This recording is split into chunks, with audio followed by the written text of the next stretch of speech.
اور چوری کرنے والا مرد اور چوری کرنے والی عورت ان کا ایک ایک ہاتھ کاٹ دو، یہ ان کے کرتوتوں کی سزا اور اللہ کی طرف سے عبرت کے طور پر ہے، اور اللہ زبردست ہے، صاحب حکمت ہے۔ پھر جو شخص گناہ کے بعد توبہ کر لے اور نیکوکار ہو جائے تو اللہ اس کو معاف کر دے گا، کچھ شک نہیں کہ اللہ بڑا بخشنے والا ہے، بڑا مہربان ہے۔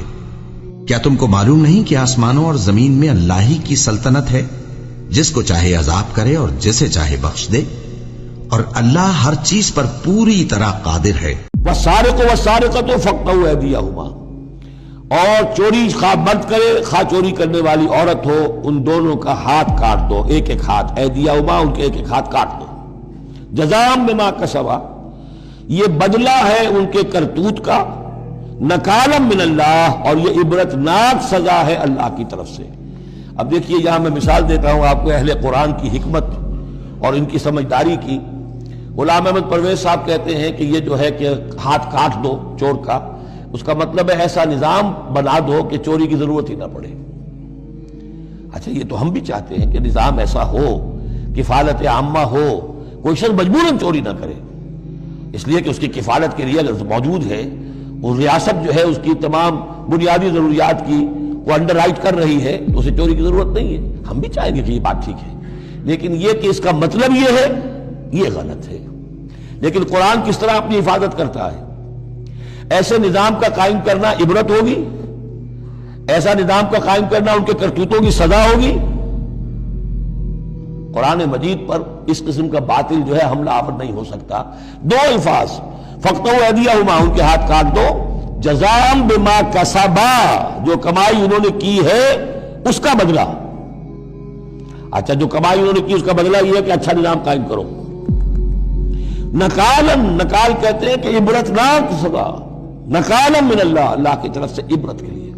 اور یہ اسلام کے اندر جو تعزیرات ہیں اور حدود ہیں اور سزائیں ہیں، ان کے لیے لفظ نکال بہت اہم ہے۔ عبرتناک سزا، اگرچہ شہادت کا قانون بڑا سخت رکھا ہے، شبہ ہو تو ملزم کو چھوڑنے کی ہدایت ہے۔ جو آج بھی دنیا کے اندر جو اصول ہے کہ جو بھی ڈاؤٹ ہے اس کا فائدہ جو ہے، شک کا فائدہ وہ ملزم یا ملزم کو جائے گا، لیکن یہ ساری کے باوجود اگر ثابت ہو گیا ہے، اب سزا وہ دو کہ ایک کو سزا ملے اور لاکھوں کی آنکھیں کھل جائیں، تاکہ آئندہ سے پھر یہ جرم کرنے کی ہمت کسی میں نہ ہو۔ یہ جو ڈیٹرنس ہے، اس طرح کی سزائیں کہ جن سے برائی جو ہے اس کو استحصال معاشرے سے کیا جا سکے، یہی واحد ذریعہ ہے، ورنہ دنیا میں امریکہ جیسی کلچر سوسائٹی کے اندر بھی موسٹ ہینس کرائم موجود ہے، بڑا ہی گھناؤنا جرم موجود ہے، اس لیے کہ اس قسم کی سزائیں ہیں ہی نہیں۔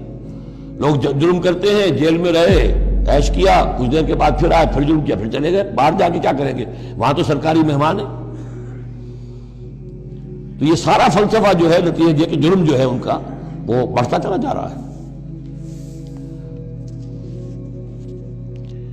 والسارق والسارقۃ فاقطعوا ایدیہما جزاء بما کسبا نکالا من اللہ واللہ عزیز حکیم، اللہ زبردست ہے، حکمت والا۔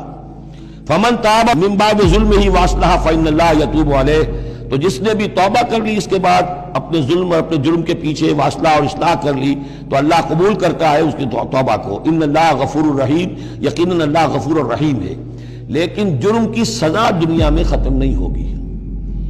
ایک جرم جو کیا ہے وہ جرم ہے دنیا کا، گناہ ہے اللہ کا۔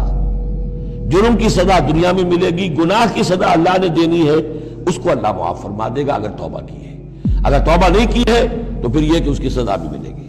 الم تعلم ان اللہ لہ ملک السماوات والارض، کیا تم جانتے نہیں کہ اللہ ہی کے لیے ہے آسمانوں اور زمین کی بادشاہی۔ یعذب من یشاء ویغفر لمن یشاء، وہ سزا دے گا جس کو چاہے گا اور بخش دے گا جسے چاہے گا۔ واللہ علی کل شیء قدیر، اللہ ہر چیز پر قادر ہے۔